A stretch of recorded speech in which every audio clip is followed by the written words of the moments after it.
Lakeland Currents, your public affairs program for north central Minnesota. Production funding for Lakeland Currents is made possible by Bemidji Regional Airport, serving the region with daily flights to Minneapolis-St. Paul International Airport. More information available at bemidjiairport.org. Closed captioning for Lakeland Currents is sponsored by Nisswa Tax Service, tax preparation for businesses and individuals. Online at nisswatax.com. Hello again. I'm Jason Edens, your host of Lakeland Currents. Thank you once again for joining the conversation, and thanks for your continued support of Lakeland Public TV. Friends, today's conversation will hopefully bring some much-needed levity and hope for the future. Our children are our future, and they, of course, remain eager and excited about the world around them, which is why my two guests today are creating a children's museum right here in our viewing area. So I'd like to introduce a national expert on children's museums, Mr. Peter Olson, and also Paul Drange, the chairman of the board of the new Children's Museum based in Region 5, and also the regional program director at Sourcewell based in Staples, Minnesota. Gentlemen, welcome to the show. Thank you so much for joining me. Thanks for having us, Jason. You bet. Peter, if you can hear me. Yep, I'd like to start with you. I'm also very interested in kind of the origin story of this effort. So I'm curious, who woke up one day and decided that we needed a children's museum right here in the viewing area? Well, I'm gonna pass that one over to Paul, but I know that my engagement with it started when I was the executive director of the Children's Museum in Mankato, and I had just spent about 5 years getting that museum open. And we were up and running, and all of a sudden one day I got a call from Sourcewell. So, Paul, I'll turn it over to you if you want to fill in the origin story. Sure. It is kind of an interesting story, Jason. One day, it is literally one day the way you described it. Our CEO, Dr. Chad Collette at Sourcewell, came into my office and said, "Hey, I got this Minnesota Manufacturers magazine in the mail yesterday, and they have made a contribution to this children's museum in Mankato, and to bolster the exhibits and things. And they had an article about that." And he throws it on my desk and he says, "Why couldn't we have a children's museum in our region? Can we start looking into that, or what do you think that would take?" So between him and I, we did a little research, and we jumped in the car one day, and after that phone call to Peter, we made a visit to Mankato, did a tour of that Southern Minnesota Children's Museum, had some discussion, learned some things from Peter, and started some conversations regionally about what it might look like to do that in our region. And from that conversation and from that visit, we've evolved to where we're at today. Well, that's remarkable. What exactly is a children's museum? In other words, what makes a children's museum a children's museum? Peter, perhaps you could take that one on what kind of differentiates a children's museum from other museums? Yeah, the Children's Museum, what makes it so special and makes it really the most popular museum type that's out there is the essence is that children direct their own learning. When they come to the Children's Museum, they are in charge. They know just what to do. Everything is designed for children in mind. And in fact, we're the only museum type that has our audience in the name. We're not an art museum that's about art. We're not a history museum that's about history. We are about serving the needs of our audience, children. So you just got to imagine walking into a children's museum facility and these just fantastic exhibits that are larger than life. They are designed to launch children's imaginations, to evoke awe and the possibilities of the world, and designed for really developmentally appropriately for children of all ages to direct their own learning. So they know what to do when they come in the Children's Museum, and all the choices before them are good for them. I like to say that children's museums are irresistible to children and they're parent approved because as a parent or a grandparent or a caregiver, when you bring your child to the children's museum, you're really not able to make a bad choice for your kids. Everything in there is good for them, and they happen to love it. So I think that's about as close as I can get to describing what a children's museum really is all about. So, a quick follow-up question for you, Peter, on that. You're a bit of a serial entrepreneur in this space, having actually started several children's museums. It's my understanding that you started the Children's Museum of Southern Minnesota as well as the Knock Knock Children's Museum of Baton Rouge, Louisiana. Can you tell us a little bit about your history in this sector and what you're going to bring to the Region 5 Children's Museum? Sure, I'd be more than happy to. So I got, I'm from Otter Tail County. I grew up on a dairy farm not far from Pelican Rapids. And in my 20s, I was fortunate enough to kind of find my way into the Minnesota Children's Museum in St. Paul. And I just fell in love with children's museums and hands-on learning and being able to be part of this movement across the world to really understand how children learn and provide them the conditions to maximize their learning and their development. Every child deserves a fair shot in this life. And it was the mission of children's museums was something I could just grab onto hook, line, and sinker. And worked my way up at the Minnesota Children's Museum, became the director of exhibits there, and oversaw the expansion of their traveling exhibits department, which is the largest in the country for the children's museum field at this point. And I started going to all these conferences on emerging museums because I don't know if a lot of people realize children's museums are the youngest museum type. The first one opened in Brooklyn, New York in 1899, and it's still going strong today. And there's just been an explosion of new children's museums across the world. So I was very interested in that side of our field and started studying how to open children's museums when all of a sudden, I think I was at a conference in Boston on children's museums and met a group from Mankato who was in the process, the very beginning of getting their museum going. And so I got involved with them, and fast forward about 9 years, we were opening that children's museum. And then I went down to Baton Rouge and helped them get the Knock Knock Children's Museum open, and all that, which was just an amazing experience, one that really opened my eyes to how we can create access, how we can build equity, how we can make sure that all children, regardless of backgrounds, are able to participate in the Children's Museum. And then I kept up with Paul pretty much that whole time, with the folks at Sourcewell and other friends in the museum field back here in Minnesota who Paul started working with to help get the master plan going and start planning out what the Region 5 Children's Museum could look like. And it just worked out really well that after a year of operating Knock Knock, everything was going great. It the door opened to come back up to Minnesota and roll up my sleeves and get to work in the Brainerd Lakes area. Excellent. Well, Paul, I'm curious, you've told us a little bit about the origin story, but one of the things that you didn't necessarily mention was whether or not there's actually demand for this. So in a conventional business setting, there would be some sort of market analysis or demand analysis. How do you know that there will be an interest in this? Have you surveyed kids, or is this more of a build it and they will come approach? Well, we do a lot of work. So my work at Sourcewell gives us a lot of insight into what the needs are of kids in our community. We do a lot of trainings with teachers. That's a main thing we do within our region and our education team.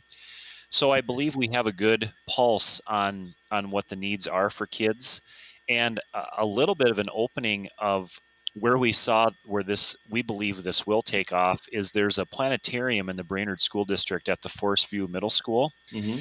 that we have partnered with them on to help kids access that from across the region, from Monaga to Long Prairie up to Walker, come down to Brainerd to take in that planetarium.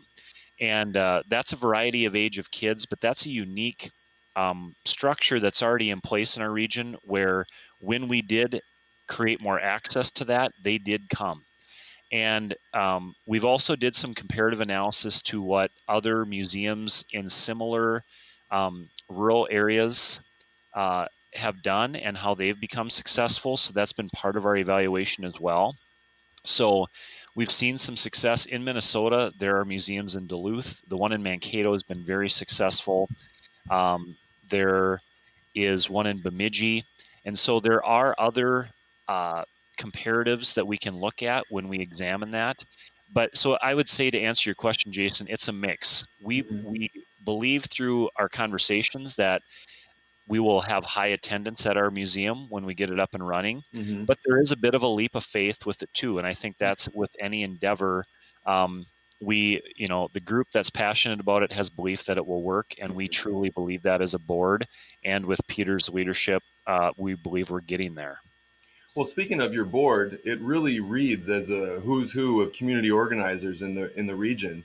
But I noticed that there are no youth representatives on the board, and I'm curious, are youth involved at all in terms of the programming, the exhibits, the leadership? And that's not just a question specifically for the Region 5 Children's Museum, but Children's Museum in general. Are youth involved at all in the leadership process? Well, I'll do a quick Yeah. comment on some of how we came up, and then Peter, I'd like you to take the majority of answering that question.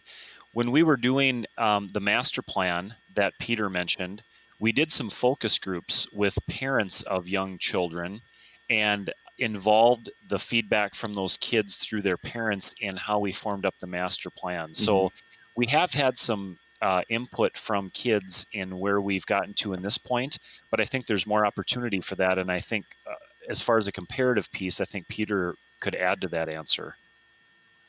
Sure. Yeah. Children will be at the real center of our design and development process of the Children's Museum, and it's not something that a lot of planners, architects, builders are used to. It's designing for 2-year-olds, designing buildings and built environments and access for 2-year-olds. That's not something that a lot of people are familiar with who work on designing such facilities. So we will be assembling, we're in the process of assembling a really strong team of museum planners and designers, developers, and eventually architects and all sorts of folks in this design development process. And our task is going to be putting children into the center of that process. So how we're going to go about that real quickly is we've been successful in being awarded a competitive legacy fund grant through the Minnesota Humanities Center. And that grant allows us to do over a year's worth of hands-on programming, mobile programming that we're going to bring out through the 5 counties of Region 5. We're going to have about 60 program events throughout the region. And this is going to take place as soon as it's safe to, as soon as we're have the ability to safely gather and provide hands-on programming, and for children of all ages and their caregivers.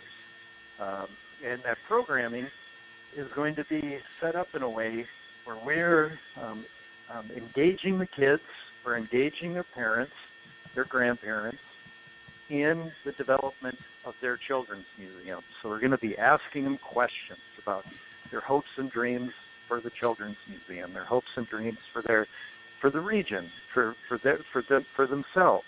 We'll provide projects, these program activities where maybe we're collecting some of the art, maybe we're collecting some of the projects that the kids make, and integrating that then into the design of the building of the exhibits. Okay. So the hope is that when children come to the Region 5 Children's Museum, they feel like they're part of it, that they have ownership over it. They can see their input in the museum, and that it really is designed to just really get into the identity of North Central Minnesota, what it means to live there, what it means to grow up there, and really highlight for anybody who comes to visit just what a special place it is, and that this region truly values children.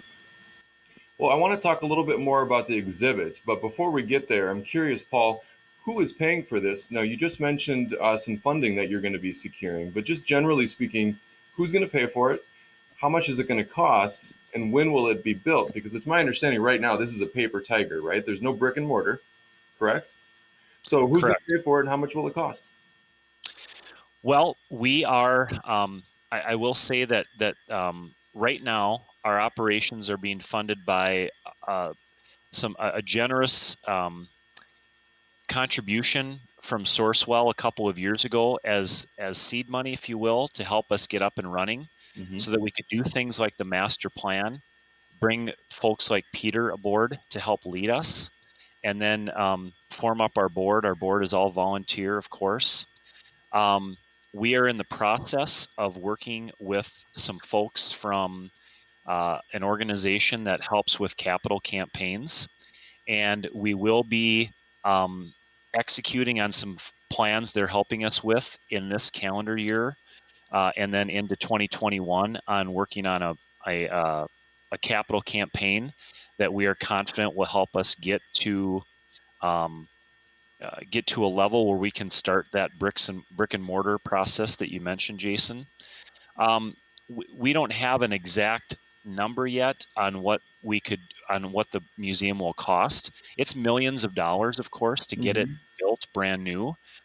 The exact number we don't know yet. Part of that will depend on the success of the capital campaign, and we will also be working with local legislators and conversations in looking at some bonding money that has helped other museums get off the ground as well. So a combination of contributions from folks through a capital campaign, and we will be striving towards securing some bonding money to help with the construction when we get to that point in time. So part of that cost and part of that process is doing what we've done and having a great plan, and having someone like Peter lead us, and leaning into other organizations that have helped others do this before, and getting all of our ducks in a row so we're ready to go to the public and to those funders and to the state and say, this is a viable project, it will make a large impact, and we're looking to move forward. So we're excited about that process kicking off very soon later into this year. Okay. So when you say the public, you mean individuals like myself can actually support the Children's Museum through private contributions? Absolutely. And we'll be coming out with a more formalized way for you to do something like that in the very near future. We've been, like I said, as a board. Well, and while we're waiting for Paul, Peter, if you can tell me where exactly is the museum going to be located? I've heard Lum Park is a possibility, or is that a commitment now? Lum Park and Brainerd, by the way. Right now. Yep, in Northwest Brainerd, beautiful Lum Park, right on Rice Lake on the Mississippi River, and we're currently working with the city to end with WSN to go through joint master planning, come up the other side of that joint master planning, understanding if the Children's Museum would be a good fit for Lum Park. And could we transform Lum Park, even this part of Brainerd, with the addition of the Children's Museum in this historic park? And what we went through an extensive site selection process. We're thrilled to see so much interest from throughout the region and where the museum should be located. And we did a big bunch of analysis. And Lum Park really came out on top for quite a few reasons. There's just a ton of kids in that area. It has the highest density of our audience, throughout the entire region. It's the highest diversity index. Also has a lot of, the Children's Museum is going to be for everyone. And the closer you are to it, the easier it is to get to. So we paid a lot of attention to making sure that it was accessible. But then, ultimately, you ask yourself, those of us who are involved in selecting the site, ultimately, which site is best for kids? Which site is going to support kids' learning and their development? And having a children's museum in the middle of this beautiful nature with, swimming beach, and fishing docks, and ice fishing, and balloons, water skiing there, all big old trees right out the door of the Children's Museum. We think that the Region 5 Children's Museum can connect children to nature in a way that we haven't seen at other children's museums, and is going to really make this museum special. There's a lot to follow up on there. We only have a couple minutes left, gentlemen. So, Paul, I got a question for you. Region 5 Children's Museum, is that a working title or is that the title? Jason, that's a working title. It's where we started from. We haven't settled on a name for the museum quite yet, but we are working on that. And when we get to that point in time of opening the museum, it will have a different name than that. So when can I walk through the doors? Are we talking about a year or 5 years? I would say that our goals are to have some ground being broken in the next 18 to 24 months. And once that happens, hopefully within the next 2 to 3 years, you could be walking through the doors. That's really our goal. Again, going back to the funding, we have to continue to do that work I talked about with funding to solidify those timelines, but we're working towards that as quickly as we can. So for those of us, Peter, who are still children at our hearts, what will I enjoy about the museum? Mm-hmm. What will be the most memorable thing that I see when I walk in? Speak about the exhibits a little bit, if you will. Sure. Minnesota's largest bait bucket. So imagine a bait bucket that you can actually go inside of. I'm sorry, did you say bait bucket? I have to ask you to speak up just a little bit for our viewers. Unfortunately, you weren't able to join the video conference. So did I hear bait bucket? Yes. Okay, just checking. Yep. So just imagine. The exhibits are going to be these larger-than-life environments that have all sorts of ways for children to manipulate in a hands-on sort of way. So there will be a climbing structure that is, going to be typical of north central Minnesota. Maybe it includes a fire tower within it, but at least a couple stories of climbing, crawling, sliding, pulling yourself up and through and around. There's going to be lots of hands-on manipulatives and loose parts. Any parent of young children knows that the rec room or the basement or the playroom is always full of all these loose parts and toys. So the more novel materials we can provide to children for their self-directed exploration, the longer they play, the more they're learning. So just imagine Minnesota's longest picnic table. It's going to be winding through each exhibit throughout the museum, and it's going to go indoors and outdoors. And on that picnic table, there will be all sorts of different loose parts that children can create with, they can explore, they can make stuff. And there's room for everybody at this picnic table. Doesn't matter where you come from, what your background is, everybody has a spot at the picnic table in Region 5 Children's Museum. So there will be more information coming out about our exhibits as we further refine them and bring children into the process to make sure that they truly do reflect the region and that they're appropriate for the kids of the region. But it's going to be awe-inspiring. So you say that everyone's going to be welcome at the table, and that's really encouraging and exciting. Tell me how this is going to be accessible to students of all income levels, for example. It's no secret that Minnesota has notoriously large achievement gaps and significant educational inequities between higher income communities and lower income communities. Is this going to address that in any way? How will this be accessible? That's exactly why this legacy grant program that we're about to embark on has a major component of it where we're partnering with Region 5 Development Commission to take on some engagement specialists who can get us directly to children who are experiencing participation barriers. Mm-hmm. So we have these program specialists, engagement specialists, who can make sure that any kid who isn't able to get to our programs, we're going to be able to get to them and find them and include them in the process of developing their children's museum. Once we're open, we plan to have an extensive school field trip visitation program. We want every first, second, third grader throughout the region to come to the Children's Museum at least once every year, and we're going to be working to make sure that those schools can do that it's underwritten for them to be able to do that. Okay. And then I'm pretty sure we'll be joining the Museum for All program, which employs specific tactics to reduce those barriers of participation, whether it be reduced admission rates, pay-as-you-go membership. In addition, really getting out there and finding the kids, because if they don't have somebody bringing them in, it's not their fault, and we can do what we can to try to go find them.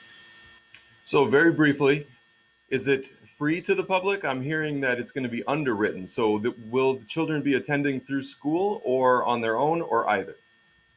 Paul, very briefly. There's a multiple way of attending. There will be an admission fee for families to attend. There will be scholarship programs for families that can't afford it. Children will be coming via field trips, other sorts of groups, birthday party rentals, you name it. There's going to be so many ways for families and schools to be able to enjoy and benefit from the Children's Museum. I'm pleased to hear that.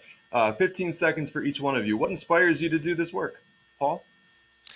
I have a passion for kids. That my day job is around serving students and families and communities, and and enhancing our community. It's an opportunity to serve kids and enhance our community, and it's a pleasure for me to just be a part of it. Yeah, it's, in my mind, investing in the Children's Museum in your community is the best way to invest in your future, investing in kids, helping to ensure that every child has a good start and that the region is prosperous. It's a place that people want to be, and that is something that keeps me motivated and it keeps me curious, and it just count my blessings that it's something I get to do on a day-to-day basis. Well, gentlemen, I want to thank you both very much for your work.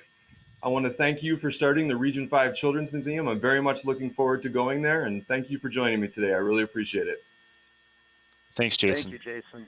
And thank all of you for joining me once again. We look forward to seeing you next time on Lakeland Currents. I'm Jason Edens. Stay strong, stay safe, be kind, and be well. Thank you.